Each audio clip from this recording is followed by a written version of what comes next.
Hi all, it's Wednesday morning. ನಾನು 6:30ಗೆಲ್ಲ ಎದ್ಬಿಡ್ತೀನಿ. ಅದಾದಮೇಲೆ ನಾನು ಸ್ವಲ್ಪ ಹೊತ್ತು ಬಾಲ್ಕನಿಲಿ ಹೀಗೆ ಟೈಮ್ ಸ್ಪೆಂಡ್ ಮಾಡ್ತಾ ಫ್ರೆಶ್ ಏರ್‌ನ ತಗೊಳ್ತಾ ಇರ್ತೀನಿ. ಅದಾದಮೇಲೆ ಫ್ರೆಶ್ ಅಪ್ ಆಗಿ ಬಂದು ನಾನು ಸ್ವಲ್ಪ ಆಲ್ವೆರಾ ಜ್ಯೂಸ್‌ನ ಎವ್ರಿ ಆಲ್ಟರ್ನೇಟ್ ಡೇಸ್ ಒನ್ಸ್ ತಗೊಳ್ತೀನಿ. ಇದು ಕುಡಿಯೋದ್ರಿಂದ ತುಂಬಾ ಹೆಲ್ತ್ ಬೆನಿಫಿಟ್ಸ್ ಇದೆ. ಲೈಕ್ ಸ್ಕಿನ್‌ಗಾಗಿರ್ಬೋದು, ಹೇರ್‌ಗಾಗಿರ್ಬೋದು ತುಂಬಾ ಚೆನ್ನಾಗಿ ಅನ್ನಿಸ್ತಾ ಇದೆ. ಸೊ ಅದಾದಮೇಲೆ ಆಂಟಿ ಬಂದು ಮನೆಯೆಲ್ಲ ಕ್ಲೀನ್ ಮಾಡಿಕೊಟ್ಟು ಹೋದರು. ನಾನು ನೆಕ್ಸ್ಟ್ ಡೇಗೆ ಓಟ್ಸ್ ಪಡ್ಡಿಂಗ್‌ನ ಮಾಡ್ಕೊಳ್ಳೋಣ ಅಂತ ಹಿಂದಿನ ದಿನಾನೇ ಓಟ್ಸ್‌ನ ಸೋಕ್ ಮಾಡಿ ಇಟ್ಕೊಳ್ತಾ ಇದ್ದೆ. ಸೊ ಅದನ್ನು ನಿಮ್ಮ ಜೊತೆ ಶೇರ್ ಮಾಡ್ಕೊಳ್ತಾ ಇದ್ದೀನಿ.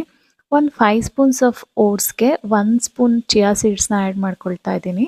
ಅದಾದಮೇಲೆ ಒಂದು ಸ್ವಲ್ಪ ಹಾಲನ್ನು ಹಾಕಿ ಓವರ್‌ನೈಟ್ ಹಾಗೆ ಸೋಕ್ ಮಾಡಿ ಇಟ್ಕೊಳ್ತೀನಿ. ನೆಕ್ಸ್ಟ್ ಡೇ ಮಾರ್ನಿಂಗ್ ಸ್ವಲ್ಪ ನಾನು ಆ್ಯಪಲ್, ಕಿವಿ ಫ್ರೂಟ್, ಚೆರ್ರಿ ಹಾಗೆ ಸ್ವಲ್ಪ ಡ್ರೈ ಫ್ರೂಟ್ಸ್ ಎಲ್ಲನೂ ಆ್ಯಡ್ ಮಾಡಿಕೊಂಡು ತಿಂತೀನಿ. ಇದು ತುಂಬಾನೇ ಹೆಲ್ತ್ ಬೆನಿಫಿಟ್ಸ್ ಇದೆ. ಲೈಕ್ ವೇಟ್ ಲಾಸ್ ಆಗುತ್ತೆ. Thanks for watching.